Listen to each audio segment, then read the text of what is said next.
Assalamualaikum warahmatullahi wabarakatuh. Salam sejahtera bagi kita semua. Saya Dila Nusratul Latifah, mahasiswi Fakultas Hukum semester 6 yang akan mempresentasikan tugas hukum investasi dan pasar modal. Orang bijak mengatakan, hasilkan sebanyak yang Anda bisa, hemat sebanyak yang Anda bisa, investasikan sebanyak yang Anda bisa. Ketika Anda berinvestasi, maka Anda membeli satu hari di mana Anda tidak perlu bekerja.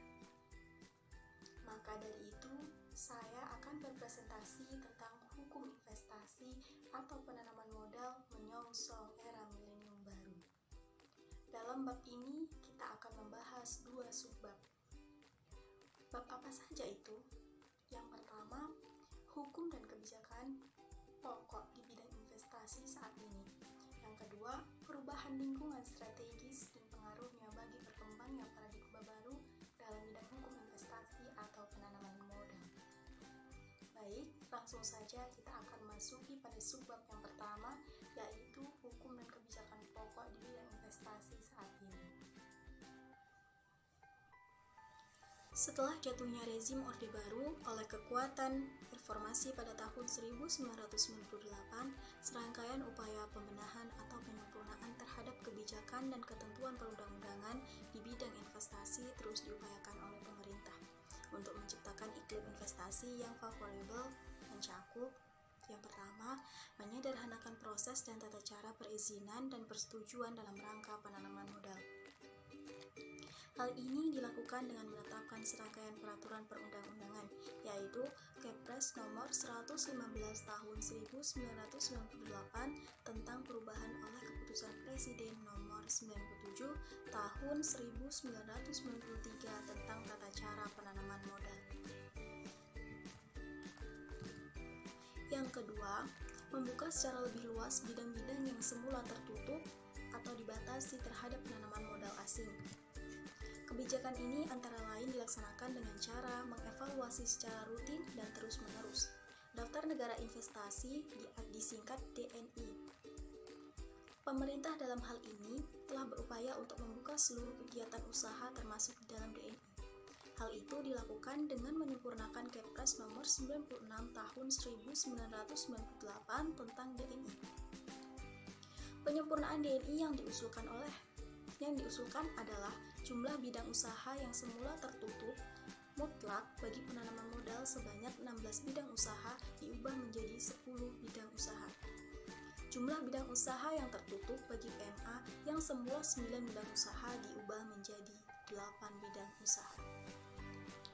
Yang ketiga, menawarkan berbagai insentif di bidang perpajakan dan non-perpajakan.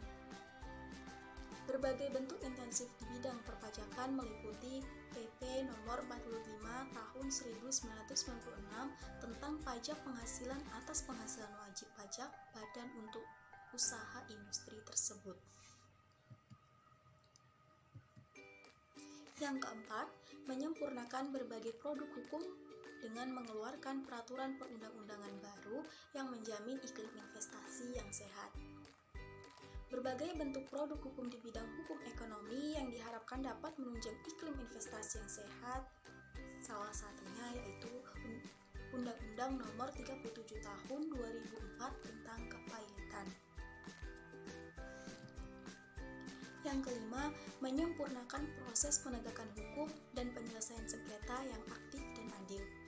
Dalam rangka menegakkan supremasi hukum serta mendapatkan tata cara penyelesaian sengketa di bidang investasi yang efektif dan adil, telah ditempuh berbagai upaya yang mencakup salah satunya menetapkan Undang-Undang Nomor 30 Tahun 1999 tentang arbitrase dan alternatif penyelesaian sengketa.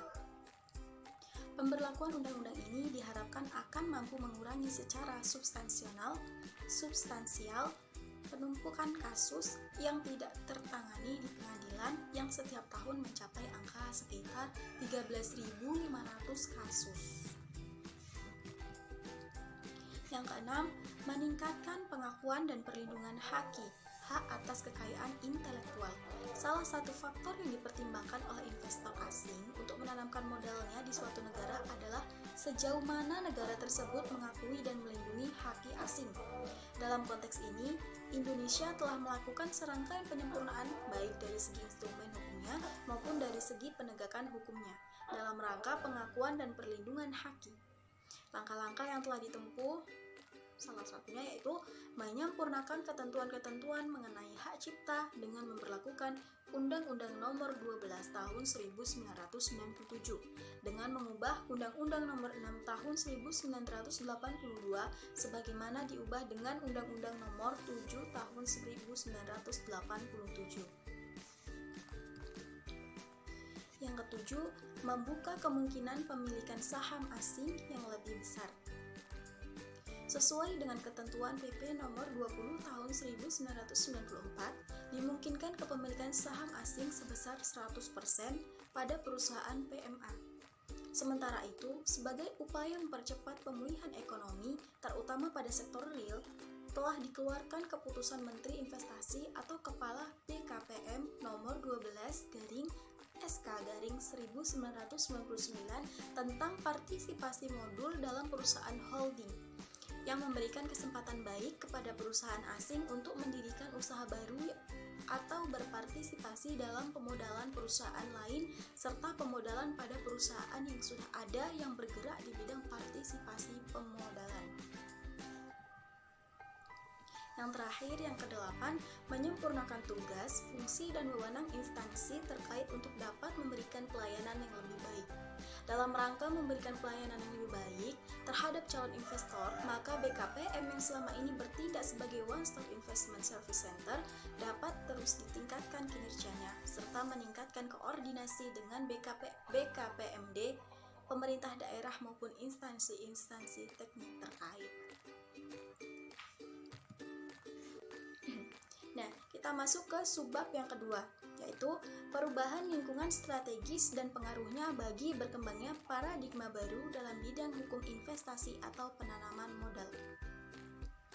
Dalam upaya menyempurnakan hukum dan kebijakan investasi yang mampu bersaing serta sanggup menghadapi tantangan global dalam era milenium baru, kiranya mutlak diperlukan adanya observasi mendalam terhadap berbagai perubahan lingkungan strategis, baik yang bersifat eksternal maupun internal.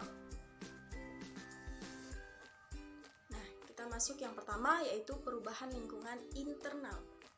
Terjadinya krisis moneter pada tahun 1997 yang menerpa Indonesia yang kemudian berkembang menjadi krisis multidimensional dan politik mengubah secara fundamental sendi-sendi perekonomian dan politik nasional.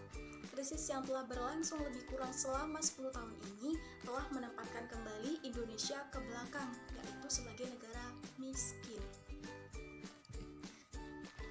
Kepercayaan internasional pun merosot tajam, sehingga menjadi penurunan secara drastis angka investasi di Indonesia.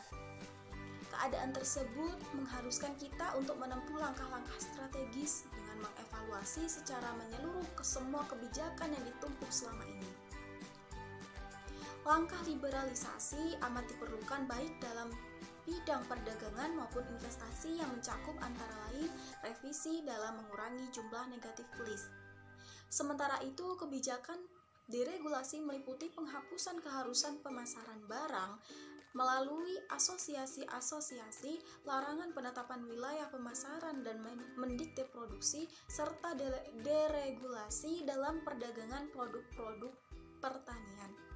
Langkah-langkah reformasi struktural tersebut diharapkan akan mampu menciptakan suatu sistem perekonomian Indonesia baru yang mempunyai ciri-ciri: yang pertama, bertumbuh pada sumber daya alam; yang kedua, bersifat pada karya dan bukan padat modal; yang ketiga, terdapatnya otonomi yang lebih besar kepada daerah-daerah untuk mengelola sumber daya alamnya.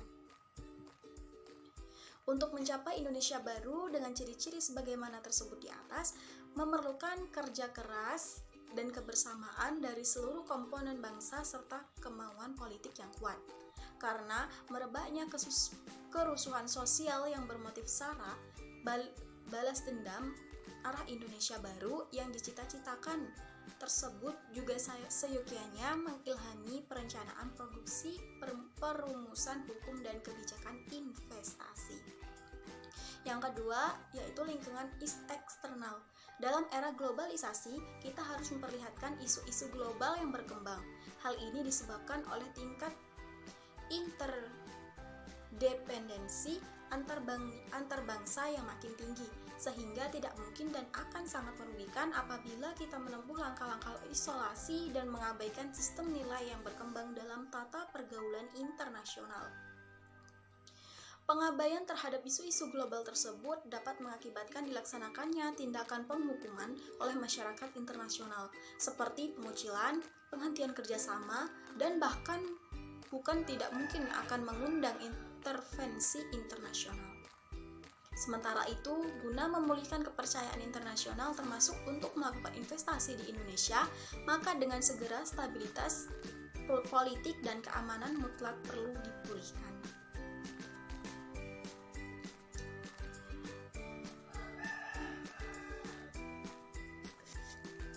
Cukup sekian presentasi dari saya ucapkan terima kasih. Wassalamualaikum warahmatullahi wabarakatuh.